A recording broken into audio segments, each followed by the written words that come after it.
کھانا کھانے کی اصل یہ ہے کہ جو کچھ کھایا جائے وہ حلال اور جائز ہو۔ اگر حرام غذا کو 1000 آداب کے ساتھ بھی کھایا جائے تو بے فائدہ ہے اور دل کی تاریکی کا سبب بنتا ہے۔ بہلول کا ایک دوست گیہوں پسوا کر واپس آ رہا تھا کہ اس کا گدھا لنگڑانے لگا۔ اس نے گدھے کو 2-3 چھڑیاں لگا کر آگے دھکیلنا چاہا، لیکن وہ ٹس سے مس نہ ہوا اور بالآخر زمین پر بیٹھ گیا۔ قریب ہی وہ مکان تھا جہاں بہلول ان دنوں مقیم تھا۔ اس شخص نے دروازہ کھٹکھٹایا اور آواز دی، بہلول بھائی، ذرا مجھے اپنا گدھا تو دے دو، میرا گدھا تو آدھے راستے میں جواب دے گیا ہے اور مجھے یہ آٹا گھر پہنچانا ہے۔ بہلول اس کی آواز پہچانتا تھا۔ وہ اس کی عادت سے بھی واقف تھا کہ وہ جانور کی صحیح نگہداشت نہیں کرتا، اس لیے وہ اپنا گدھا اسے دینا نہیں چاہتا تھا۔ وہ باہر نکلا اور اس شخص سے بولا، یار بڑا افسوس ہے کہ میرا گدھا کوئی مانگ کر لے گیا ہے، اس لیے اس وقت میں تمہارے کسی کام نہیں آ سکتا۔ ابھی بہلول کے الفاظ اس کے منہ میں ہی تھے کہ گھر کے اندر سے گدھے کی آواز سنائی دینے لگی۔ وہ شخص شکوے کے انداز میں بولا، اچھا بہلول بھائی، تم بھی اچھے دوست ہو، تمہارا گدھا تو گھر میں موجود ہے اور تم کہتے ہو اسے کوئی مانگ کر لے گیا ہے۔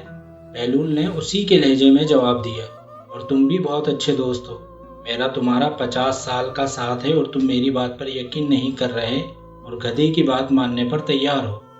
بہلول دانا، جو اپنی حاضر جوابی میں لاجواب تھا۔ بہلول ہسمکھ، سچا اور حاضر جواب انسان تھا۔ تاریخ کے اوراق میں بہلول صرف ایک ہی ہے جس نے دیوانگی کا مطلب بدل دیا۔ وہ دیوانہ جس نے بڑے بڑے دانش مندوں کو حکمت و دانش سکھائی۔ اس کی حکایات دانش سے لبریز، اس کی باتیں حکمت سے بھری ہوئی، جو اس وقت سے آج تک دلچسپی اور شوق سے سنی جاتی ہیں۔ بہلول دانا کا اصل نام وہب بن عمرو تھا اور پیدائش اس کی کوفہ میں ہوئی۔ کہا جاتا ہے کہ وہ امام جعفر کے شاگردوں میں سے تھا اور اس نے امام موسیٰ کاظم کا زمانہ بھی دیکھا تھا۔ تاریخی مواد سے ثابت ہے کہ وہ ہارون رشید کے عہد میں دانش مندوں میں سے تھا۔ وہ ایسا نقاد تھا جس نے دیوانگی کو اوڑھا اور ہنسی ہنسی میں لوگوں کو آئینہ دکھایا۔ بہلول دانا آل محمد سے عقیدت و محبت رکھتا تھا اور اس دور میں یہی عقیدت محبت جرم قرار پایا۔ کہا جاتا ہے کہ حالات کے پیش نظر جب اس کی جان کو آل محمد سے عقیدت کی وجہ سے خطرہ ہو گیا تو اس نے امام موسیٰ کاظم سے اس بارے میں پوچھا اور کئی سوالات کیے۔ تو امام موسیٰ کاظم نے اس کے سوالات کے جواب میں صرف ایک لفظ کہا، جنون، جس سے بہلول پر جنون کی حقیقت منکشف ہوئی اور اس نے دیوانگی اختیار کر لی۔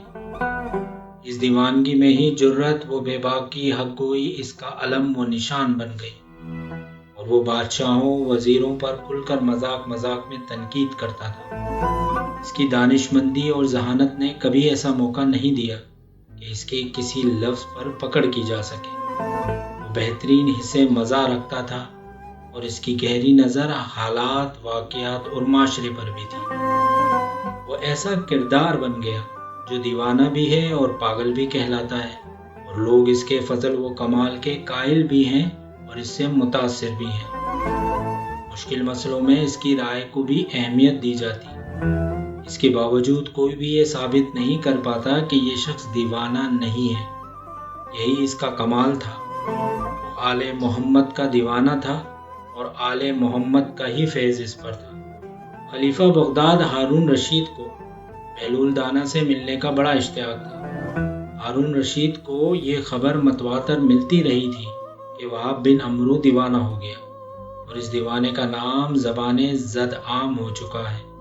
اس کی دانائی اور چٹکلوں نے اس کو مشہور کر دیا ہے، مگر ہارون رشید کو یقین نہیں آیا۔ ایک دن اس نے اپنے وزیروں سے بہلول کے بارے میں پوچھا اور کہا، ہم نے سنا ہے کہ وہ دیوانہ ہو گیا ہے۔ وزیروں نے جواب دیا، عالی جاں، اب تو شہر میں اسے بچہ بچہ بہلول کہتا ہے۔ ہارون نے پوچھا، یہ لقب اسے کس نے دیا؟ ذل الہی وہ ہسمکھ تو تھا ہی، دیوانگی نے اس کو مزید خوش طبع کر دیا۔ وہ لوگوں کو ہنساتا ہے اور خوش کرتا ہے، اسی لیے سب اسے بہلول کہتے ہیں۔ بہلول اکثر قبرستان اور ویرانوں میں بیٹھا رہتا۔ ایک دن ہارون رشید کا اس طرف سے گزر ہوا اور بہلول پر نگاہ پڑی تو اس نے اپنی سواری ٹھہرائی اور بولا، بہلول یہاں کیا کر رہے ہو؟ بہلول نے جواب دیا، میں ایسے لوگوں کی ملاقات کو آیا ہوں جو کسی کو تکلیف نہیں دیتے اور نہ کسی سے امید رکھتے ہیں۔ ہارون نے گہرا سانس لیا اور کہا، بہلول کیا تم مجھے پل صراط سے گزرنے اور اس دنیا میں سوال و جواب کی کچھ خبر دے سکتے ہو؟ بہلول نے کہا، یقیناً، لیکن اس کے لیے تھوڑا اہتمام کرنا ہوگا۔ کیا علی جا اس کا انتظام کر دیں گے؟ ہاں ہاں، بتاؤ، میں ابھی حکم دیتا ہوں، ہارون نے جواب دیا۔ پھر علی جا اپنے ملازموں کو حکم دیں کہ وہ یہاں آگ جلائیں، اس پر بڑا توا رکھے اور اس توے کو گرم ہو کر سرخ ہو جانے دیں۔ بہلول کی فرمائش پوری کی جائے۔ ہارون نے فرمان شاہی جاری کیا۔ ملازموں نے فوراً آگ جلائی، توا لایا گیا اور گرم ہونے کے لیے آگ پر رکھ دیا گیا۔ لوگوں کی نگاہیں اسی طرف تھیں اور لوگ حیرت سے سوچ رہے تھے کہ اس سے بہلول کا کیا مقصد ہے، یہاں تک کہ توا خوب گرم ہو گیا۔ بہلول نے کہا، علی جا پہلے میں اس توے پر ننگے پاؤں کھڑا رہوں گا اور اپنا تعارف کراؤں گا، یعنی میرا نام کیا ہے، میرا لباس کیا ہے اور میری خوراک کیا ہے۔ اس کے بعد آپ بھی اسی طرح توے پر کھڑے ہو کر اپنا تعارف کرائیں۔ ہارون کو کچھ تعمل تو ہوا، لیکن اس نے منظور کر لیا اور بہلول سے بولا، چلو تم پہل کرو۔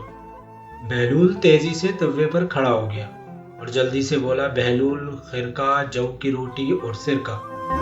یہ الفاظ کہہ کر وہ جھٹ سے توے سے نیچے اتر آیا۔ ان چند لمحوں میں اس کے پیر جلنے سے محفوظ رہے۔ اب ہارون رشید کی باری آئی، وہ توے پر چڑھا اور شاہی القاب کے ساتھ ابھی اپنا نام بھی نہیں بتایا تھا کہ اس کے پیر جلنے لگے۔ وہ گرتا پڑتا توے سے نیچے اترا اور بولا، بہلول تم نے مجھے کس عذاب میں مبتلا کر دیا؟ بہلول نے مسکراتے ہوئے کہا، علی جا آپ ہی نے تو فرمائش کی تھی کہ آپ کو قیامت کے سوالات و جوابات کے بارے میں بتایا جائے۔ تو آپ نے دیکھا کہ گرم توے پر قدم رکھنا کتنا مشکل ہے۔ اسی طرح جو لوگ خدا پرست ہیں، لالچ اور طمع نہیں رکھتے، وہ تو پل صراط سے آرام کے ساتھ گزر جائیں گے، اور جو دنیاوی شان و شوکت میں ڈوبے ہوئے ہیں، انہیں اسی طرح عذاب سے گزرنا ہوگا جس طرح آپ نے ابھی محسوس کیا ہے۔ ایک دن حضرت شیخ بغدادی بغداد کی گلیوں میں اپنے مریدوں کے ہمراہ چلتے جا رہے تھے۔ اچانک انہوں نے مریدوں سے مخاطب ہو کر کہا، آؤ صحرا کی جانب چلتے ہیں، مجھے وہاں کسی سے ملنا ہے۔ مریدوں کو حیرت ہوئی، لیکن ان میں سوال کرنے کی جرت نہیں تھی۔ وہ خاموشی سے اپنے مرشد کے پیچھے چلتے گئے۔ آگے جا کر دیکھا تو اینٹ کے سرہانے پر سر رکھے ایک درویش لیٹا ہے۔ وہ اپنے آپ میں اس قدر مگن تھا کہ اسے شیخ اور اس کے مریدوں کے قدموں کی آواز بھی سنائی نہیں دی۔ شیخ نے ادب سے سلام کیا۔ بہلول نے سلام کا جواب دیا اور بولا، تم کون ہو؟ حضور، میں جنید بغدادی ہوں۔ شیخ نے اپنا تعارف کروایا۔ اچھا، سنا ہے تم لوگوں کو روحانی تعلیم دیتے ہو؟ بہلول نے پوچھا۔ جی ہاں، یہ ناچیز اپنی سی کوشش کرتا ہے، شیخ نے عاجزی سے جواب دیا۔ بہلول نے کہا، لوگوں کو تم روحانی تعلیم دیتے ہو، کیا تمہیں کھانا کھانے کا طریقہ معلوم ہے؟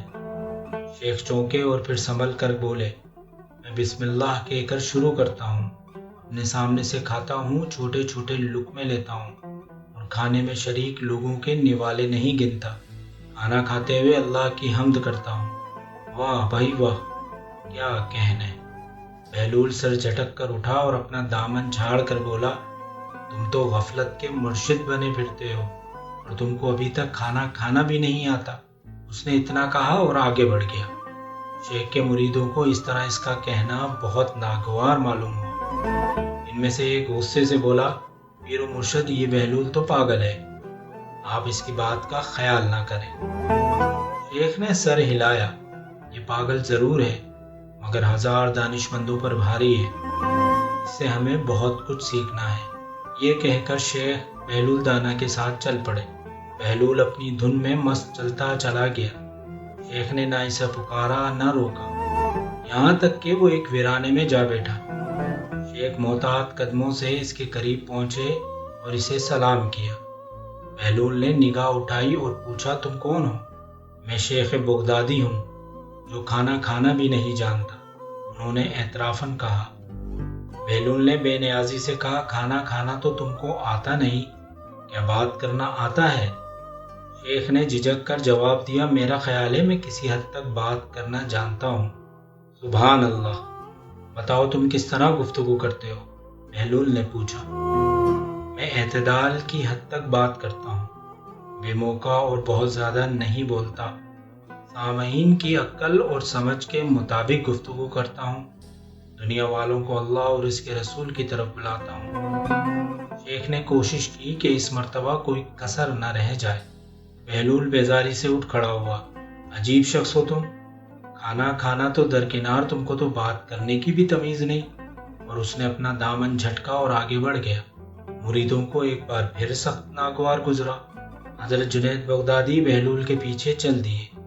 کچھ دور تک بہلول اپنے خیال میں مگن چلتا چلا گیا، پھر اس نے مڑ کر دیکھا اور بولا، شیخ بغدادی تم میرا پیچھا کیوں کر رہے ہو؟ نہ تم کو کھانا کھانا آتا ہے، نہ گفتگو کے آداب جانتے ہو، شاید سونے کا طریقہ بھی تم کو نہیں آتا ہوگا۔ شیخ نے ادب سے کہا، جیسا مجھے آتا ہے میں آپ کو بتاتا ہوں۔ بہلول نے زمین پر بیٹھتے ہوئے کہا کہ اچھا بتاؤ۔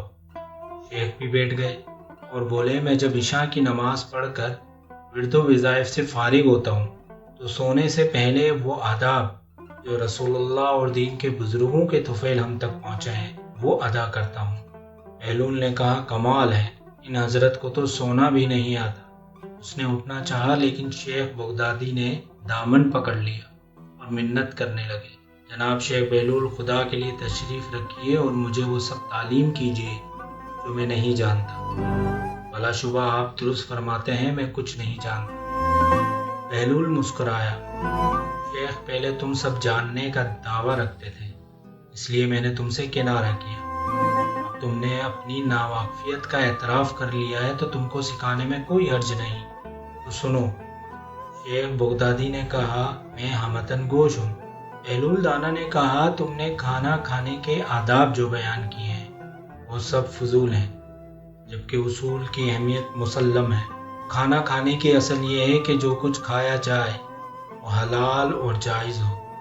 اگر حرام غذا کو 1000 آداب کے ساتھ بھی کھایا جائے تو بے فائدہ ہے اور دل کی تاریکی کا سبب بنتا ہے۔ بہلول نے اپنی بات جاری رکھتے ہوئے کہا، بات کرنے میں سب سے پہلے قلب کی پاکیزگی اور نیت کا درست ہونا ضروری ہے، اور وہ گفتگو خدا کی خوشنودی کے لیے ہونی چاہیے۔ اگر کسی دنیاوی کام کی غرض سے ہو تو چاہے کیسے ہی الفاظ چنے جائیں، وہ مصیبت ہی مصیبت ہے۔ اسی لیے خاموشی ہی میں عافیت ہے۔ اور سنو، سونے کے بارے میں جو کچھ تم نے بیان کیا وہ بھی فروعات ہے۔ اس کی اصل یہ ہے کہ سوتے وقت دل میں کسی بھی مسلمان سے بغض، کینہ اور حسد نہ ہو، دل میں دنیا اور مال دنیا کا لالچ نہ ہو، اور سوتے ہوئے تم خدا کی یادوں میں ہو۔ یہ نصیحتیں بہلول دانا سے سن کر شیخ بغدادی نے بہلول دانا کے ہاتھوں کو بوسہ دیا اور اسے دعائیں دیتے ہوئے رخصت ہوئے۔ ان کے جو مرید بہلول کو دیوانہ اور پاگل سمجھ رہے تھے، انہیں اپنے اس عمل پر شرمندگی ہوئی۔ مختصر یہ کہ بہلول دانا اسلامی تاریخ کا وہ کردار ہے جو آج تک زندہ ہے۔ ہماری یہ ویڈیو آپ کو اچھی لگی تو لائک، شیئر اور کمنٹس کریں اور ہمارے چینل کو سبسکرائب کریں۔ اپنا خیال رکھیے گا۔ اللہ حافظ۔